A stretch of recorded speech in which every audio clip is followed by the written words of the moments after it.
এটা হচ্ছে আমাদের ফিশারি, ছোট্ট একটা ফিশারি। জাল টানা শেষ হয়ে গেছে, মাছ বেছে বেছে খুচা লাগছে আধা ঘন্টা মনে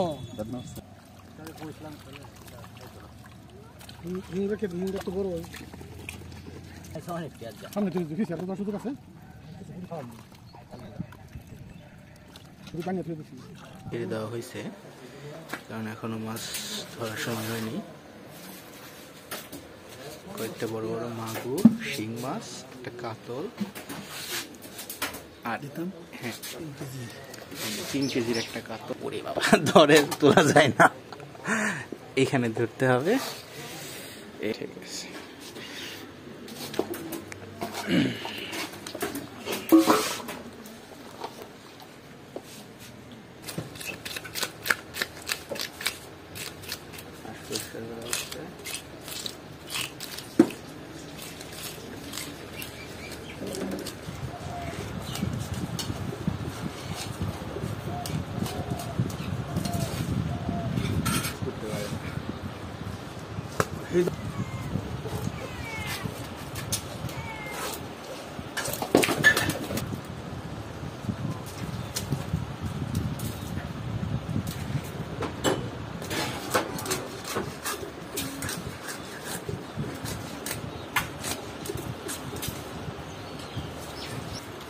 তেল আছে ভালো হয়েছে না।